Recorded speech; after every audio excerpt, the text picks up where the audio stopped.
Credit cards are an amazing tool that can help you to build up your credit history and give you some amazing sign-up bonus offers, which means free money. And who doesn't like free money?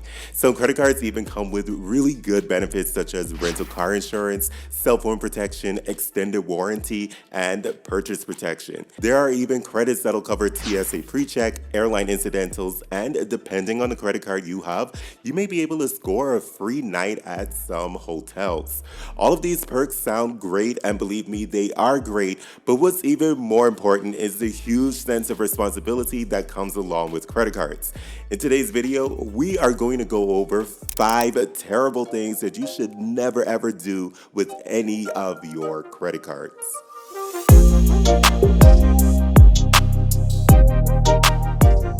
Hey everyone, CJ here. I talk about credit cards, finance topics, and apparently I also do hotel reviews when I redeem points. If any of that sounds interesting to you, be sure to subscribe to the channel and hit that notification bell. For those of you who are watching my channel, only a small percentage of you are subscribed, so help me to grow this number by hitting that subscription button. It really does help this channel out a lot. I mentioned sign-up bonus offers as one of the best perks of having a credit card because it essentially means that the bank is giving you free money. But there is a catch to this because after all, banks aren't in the business of losing money.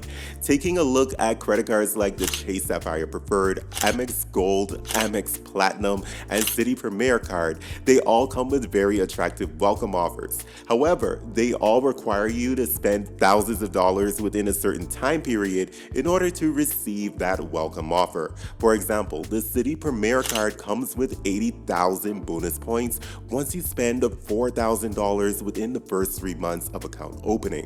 According to the TPG valuation, the points are actually worth 1.8 cents per point or $1,440 towards travel when using transfer partners.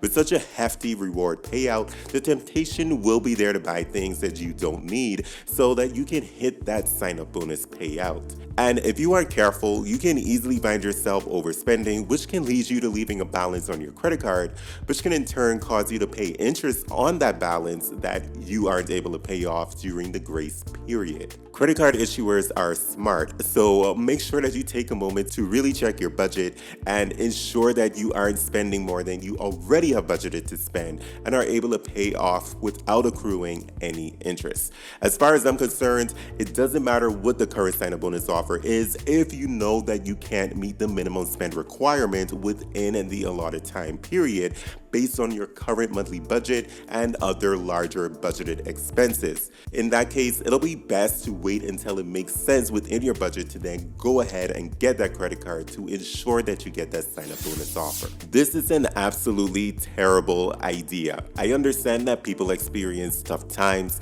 and the credit card becomes their only option, which is unfortunate.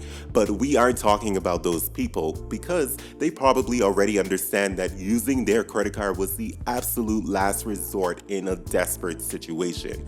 Instead, I'm talking about that person who maybe decided to buy a brand new TV or a new laptop, some clothes, or even smaller items like a nice dinner, and then at the end of the month, the decision is made to only make the minimum payment because that's all that's essentially due. Well, I have news for you. However, your balance is always due. However, the bank is just allowing you to pay a smaller payment while they charge you a fee known as interest for the unpaid balance. To give you a real-life example, on my Amex Gold card, my statement balance was nearly $2,700. I know, quite a bit of spending. The minimum payment that was due was $53. Of course, that $53 sounds way better than paying nearly $3,000. However, if I made that minimum payment and never used the card again during this period, it would take me 10 years to pay off that balance, and I would have paid a total of over $5,800. I think that speaks for itself. Never fall for the minimum payment trap.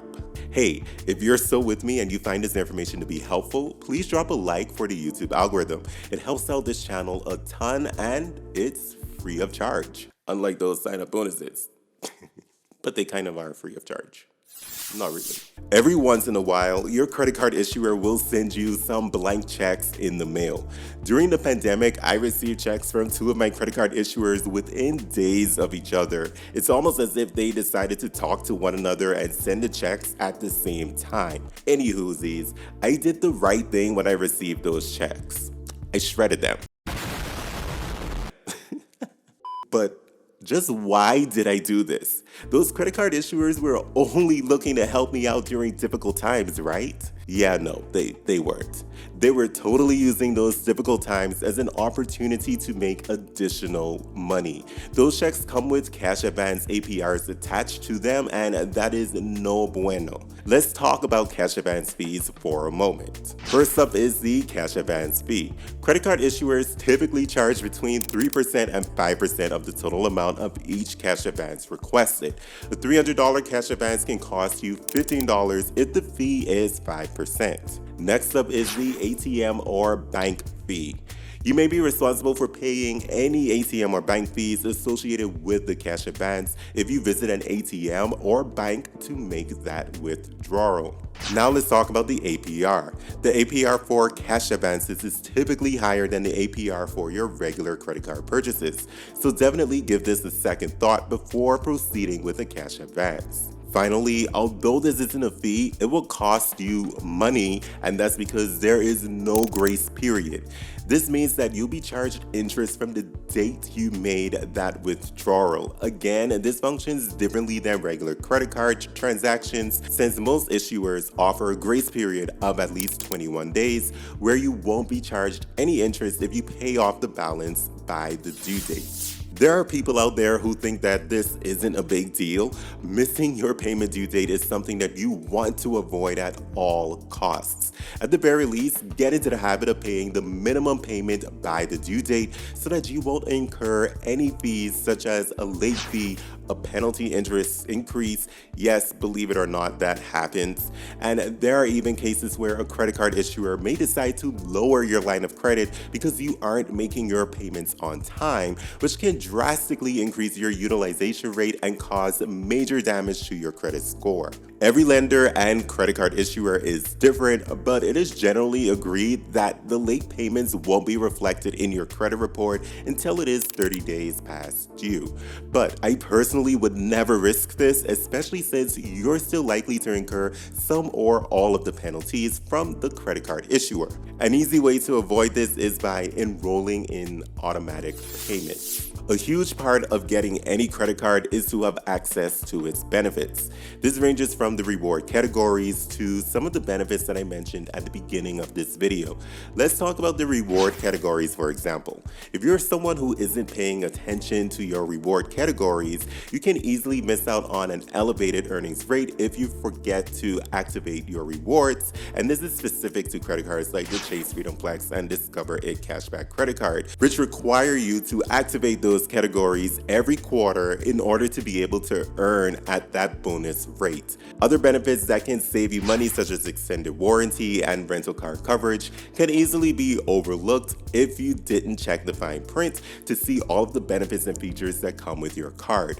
Some of the buried benefits can be free DoorDash deliveries for a limited time period and credits with rideshare services like Lyft.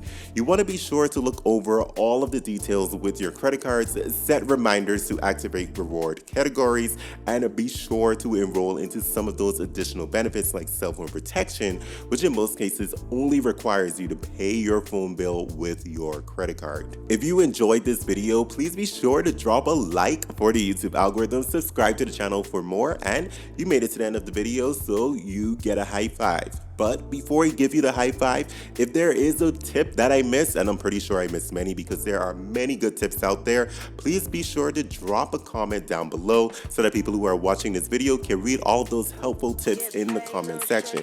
Now, that is said, and you have left your comment, you can come over and get your high five. I will see you in the next video. Thank you for watching. Yeah, I just stack it up and save. Never be a day I blow 100 for a chain. I drop 100 for a crane.